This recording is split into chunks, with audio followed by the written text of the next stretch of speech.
어제 우리는 성전을 정화하신 예수님의 첫 번째 발자취를 함께 살펴봤습니다.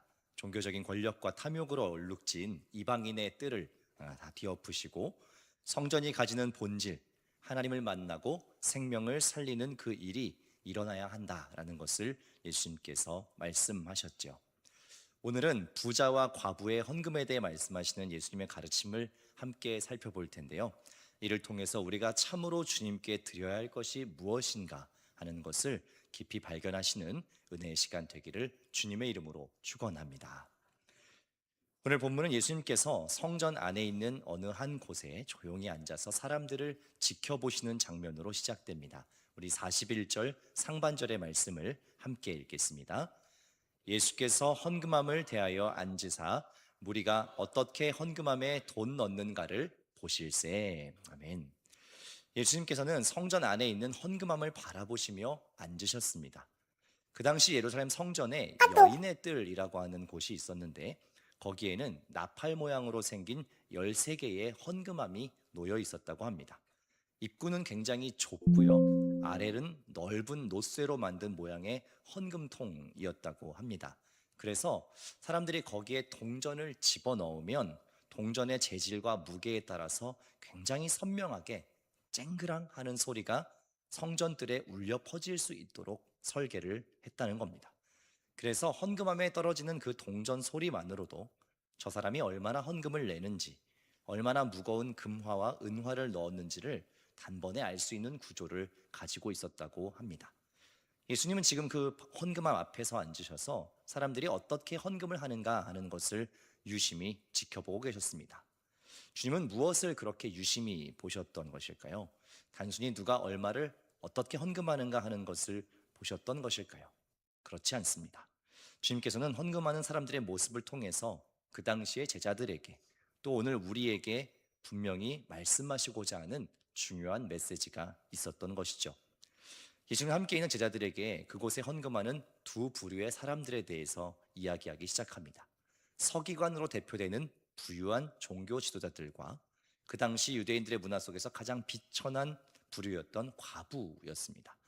예수님께서는 하나님께 드리는 이들의 헌금을 과연 무엇이라고 평가하고 계실까요? 먼저 예수님은 서기관으로 대표되는 종교 지도자들에 대해서 굉장히 단호한 어조로 말씀하십니다. 38절과 39절의 말씀을 함께 읽겠습니다. 예수께서 가르치실 때에 이르시되 긴 옷을 입고 다니는 것과 시장에서 문안받는 것과 회당의 높은 자리와 잔치의 윗자리를 원하는 서기관들을 삼가라. 아멘. 예수님은 제자들에게 서기관들을 삼가라, 그들을 조심하고 가까이 하지 않도록 해라 라고 말씀하십니다. 여러분, 서기관들이 어떤 사람들인지 아십니까? 그 이름에서 알 수 있듯이 석이 기록하는 사람들이었습니다. 무엇을 기록한 사람들인가 하면 하나님의 말씀, 그 당시를 기준했을 때의 구약 성경을 필사하는 직업을 가진 사람들이었습니다. 그 당시는 지금처럼 인쇄술이 발달되어 있지 않았기 때문에 하나님의 말씀은 모두 다 수작업으로 옮겨 기록되었습니다. 양피지 같은 것에 하나님의 말씀을 기록했는데 거룩한 하나님의 말씀을 옮겨 적는 이 역할은 오직 서기관들에게만 특별하게 주어진 것이었습니다. 그렇기 때문에 이 서기관들은 평생 하나님의 말씀을 필사했고 또 연구했고 가르치기도 하는 이스라엘 최고의 종교 엘리트들이었습니다. 하나님의 말씀, 율법에 관해서라면 이들보다 더 익숙한 사람이 없었다는 말씀입니다. 그리고 겉으로 보기에도 이들의 신앙생활은 너무나 완벽했죠. 긴 옷수를 늘어뜨린 경건한 복장으로 거리를 거닐었고 꼬박꼬박 금식했고 율법이 정한 11조를 단 한 치의 오차도 없이 정확하게 드렸던 사람들입니다. 사람들에게 보이기 위해서 유창하고 길게 기도하는 것에도 도 같은 사람들이었죠. 하지만 예수님의 평가는 무섭도록 냉혹했습니다. 40절의 말씀을 함께 읽겠습니다. 그들은 과부의 가산을 삼키며 외식으로 길게 기도하는 자니 그 받는 판결이 더욱 중하리라 하시니라. 아멘. 예수님은 이들이 외적인 모습으로는 참으로 흠잡을 곳 없이 완벽한 신앙생활을 하고 있지만 무엇이라고 평가하십니까? 그들은 과부의 재산을 삼키고 외식으로 기도하는 자들이기에 그들이 받는 심판이 더욱 클 것이다라고 이야기합니다.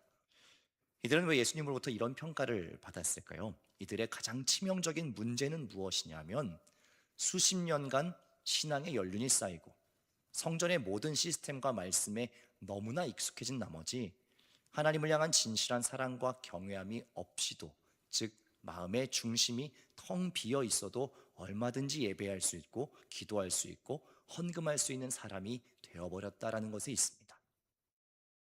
하나님을 향한 진실한 마음 없이도 그저 종교적인 행위를 매끄럽게 해내는 사람들, 우리는 그런 사람들을 종교 기술자라고 부릅니다. 그들은 기술적으로는 완벽한 제사를 드렸을지 모르지만 그 모든 과정에서 가장 중요한 계명, 하나님을 사랑하고 이웃들을 사랑하라는 율법의 가장 큰 원칙은 행하고 있지 않았던 것이죠.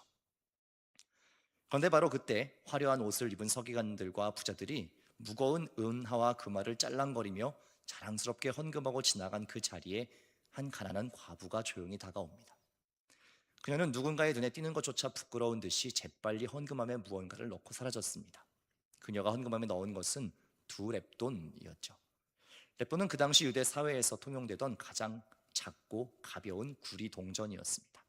2렙돈을 다 합쳐봐야 그 당시 노동자 하루 품삯인 한 데나리온의 64분의 1에 불과한 아주 하찮고 보잘것없는 액수입니다. 오늘날 우리 돈으로 환산하면 겨우 1,000원, 2,000원 남짓한 액수이지요. 노쇠로 만든 헌금함에 떨어지는 소리조차 거의 나지 않을 만큼 매우 초라한 헌금이었습니다. 주변에 있던 서기관들이나 지자들의 눈에는 전혀 눈치챌 수 없을 정도의 미미한 액수였죠. 그런데 놀라운 일이 벌어집니다. 이 광경을 묵묵히 지켜보던 예수님께서 갑자기 제자들에게 이런 말씀을 하시는 것이죠. 43절의 말씀을 함께 읽겠습니다. 예수께서 제자들을 불러다가 이르시되 내가 진실로 너희에게 이르노니 이 가난한 과부는 헌금함에 넣는 모든 사람보다 많이 넣었도다. 아멘. 진실로 이른다라고 하는 것은 예수님께서 아주 중대한 진리를 선포하실 때 쓰시는 표현입니다. 단정적인 표현이죠. 그럼 예수님은 이 과부가 그 어떤 사람보다 많이 넣은 것이 분명하다라고 말씀하시는 겁니다. 왜 그렇게 말씀하셨을까요? 무언가 계산을 착각하신 걸까요? 그렇지 않죠. 이어지는 44절에 그 이유를 말씀하고 계십니다. 44절의 말씀을 함께 읽겠습니다. 그들은 다 그 풍족한 중에서 넣었거니와 이 과부는 그 가난한 중에서 자기의 모든 소유 곧 생활비 전부를 넣었느니라 하시니라. 아멘. 예수님은 그 이유를 이렇게 설명하고 계십니다. 부자들은 자신이 가진 수많은 재산 중에서 일부를 넣었습니다. 즉 이것을 드린 그들의 삶에는 어떠한 타격도 없고 어떠한 영향도 없는 겁니다. 마음의 간절함 없이도 얼마든지 편히 드릴 수 있는 액수였다는 거죠. 그저 종교적인 행위로 습관으로 드려도 아무 문제가 없다는 것입니다. 그러나 이 과부는 어떠했습니까? 가난한 중에도 자기의 모든 소유, 오늘 하루 생명을 연명해야 할 그 소중한 생활비 전부를 헌금함에 넣었다는 것입니다. 액수로는 고작 2렙돈이었지만 과부의 삶의 형편을 생각했을 때는 자기의 전부를 드린 것입니다. 자기의 삶을 책임지는 하나님에 대한 그 신뢰가 있었기 때문에 모든 것을 드릴 수 있었다는 것이죠. 예수님은 이 과부의 투박하지만 진실한 마음의 중심을 보셨기 때문에 가장 많이 넣었다라고 말씀하고 계신 겁니다. 사랑하는 왕십리중앙교회 성도 여러분, 헌금함 맞은편에서 서기관과 부자 그리고 과부를 바라보시던 주님께서는 또한 이 자리에 있는 우리 모두의 삶 또한 동일하게 살피고 계십니다. 우리는 주님 앞에 나올 때 어떠한 마음으로 나오고 있습니까? 저와 여러분 역시 오랜 시간 신앙생활을 해오면서 교회 안에서의 모든 것들이 매우 익숙합니다. 예배의 순서가 눈에 선하고 어떻게 기도해야 말이 매끄러운지도 알고 직분을 받아 봉사하는 자리에도 익숙해졌습니다. 그런데 여러분, 이 익숙함이라는 것이 얼마나 무서운 것인지 모릅니다. 자칫 잘못하면 우리도 어느새 서기관들처럼 주님을 향한 마음의 진실함 전혀 없이도 습관적으로 이 모든 것들을 능숙하게 잘 해내는 종교 기술자로 전락해버릴 수 있기 때문에 그렇습니다. 우리가 아무리 많이 헌금을 하고 우리가 아무리 거창한 사역을 하고 많은 봉사를 하고 매끄러운 예배를 드린다 할지라도 정작 그 행위 안에 나의 진실한 마음을 담는 것에 실패한다면 우리는 실상 신앙의 모든 것에 실패한 것과 다르지 않을지 모릅니다. 다윗은 밧세바와 간음을 벌이고 남편인 우리아를 최전방에 보내 죽게 하는 끔찍한 범죄를 저지른 이후에 자기의 굳어지고 위선적인 마음을 찢으며 시편 51편 17절에서 이렇게 고백했습니다. 우리 함께 읽겠습니다. 하나님께서 구하시는 제사는 상한 심령이라. 하나님이여 상하고 통회하는 마음을 주께서 멸시하지 아니하시리라. 아멘. 사랑하는 성도 여러분, 주님이 진정으로 받기 원하시는 것은 화려한 종교적인 외형이나 익숙한 예배의 기술이 아닙니다. 비록 과부의 두 랩돈처럼 세상의 눈에는 볼품없고 투박해 보일지라도 주님 없이는 단 한순간도 살아갈 수 없습니다라고 고백하며 가슴을 치는 그 가난하고 상한 심령, 우리의 진실한 마음 그 자체를 주님은 이 시간 기다리고 계시는 겁니다. 주님의 발자취를 따르는 고난주간의 둘째 날 새벽, 바라는 것은 우리 안에 화석처럼 굳어져 버린 그 익숙함의 함정에서 우리 모두가 벗어날 수 있기를 소망합니다. 우리 또한 알게 모르게 종교 기술자 내 두꺼운 껍데기를 두르고 살아가고 있다면 이 새벽에 그 모든 것을 십자가 앞에 다 벗어버립시다. 나를 위해 생명까지 내어주신 그 주님 앞에 나의 온 마음과 온 중심을 다 쏟아붓는 그 첫사랑, 그 첫 마음이 이 새벽 우리 안에 회복되기를 원합니다.